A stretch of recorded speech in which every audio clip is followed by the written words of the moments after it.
The United Nations, 193 countries coming together to basically try and make the world a better place. But is that really what ends up happening? With allegations of abuse and corruption, it begs the question, does the UN do more harm than good? First, let me give you some context. The organization has two branches. One is the diplomatic body that works as a political force. Think UN ambassadors Nikki Haley and Linda Thomas Greenfield. The other branch of the UN is a do-good human rights mission, which has done things like supply 45% of the world's children with vaccines, helping 68.5 million refugees who've been displaced, and feeding 80 million people struggling with famine. To fund those efforts, the UN has a more than $3 billion yearly budget.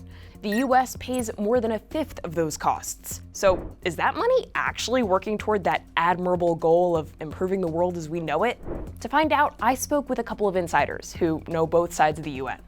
They joined to do good and then blew the whistle when they saw bad conduct and dangerous behavior there. Let's start with Emma Riley.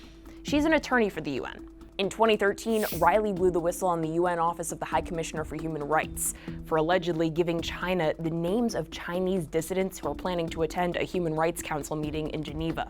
She's leaked email evidence. The way she tells it, China didn't want those activists at that meeting and took extreme measures to stop them. Some of the people whose names had already been handed over had been reporting things like family members being tortured in front of each other in China. We reached out to the Office of the United Nations High Commissioner for Human Rights and received a statement saying, quote, "We unequivocally reject Ms. Riley's claims of improper action." The statement went on to explain that name confirmation was a limited practice that ended in 2015. When they did use it, they did so, quote, "with care taken to ensure that no action taken by OHCHR would endanger human rights activists." Even when something goes very wrong, the entire system is designed to cover up. Peter Gallo, a former lawyer in the UN's Office of Internal Oversight Services, agrees. The so-called justice system that I worked in, basically, I proved it was an utter fallacy and it was a sham, and it failed me at every step of the way. His office is supposed to investigate systemic issues, like child sex abuse allegations against UN personnel. In 2015, Gallo looked into numerous reports of alleged sexual abuse in the Central African Republic. The Associated Press counted thousands of victims in their reports. Gallo says the abuse was even more widespread in the organization, and came up with an estimate for the total victims over the course of a decade.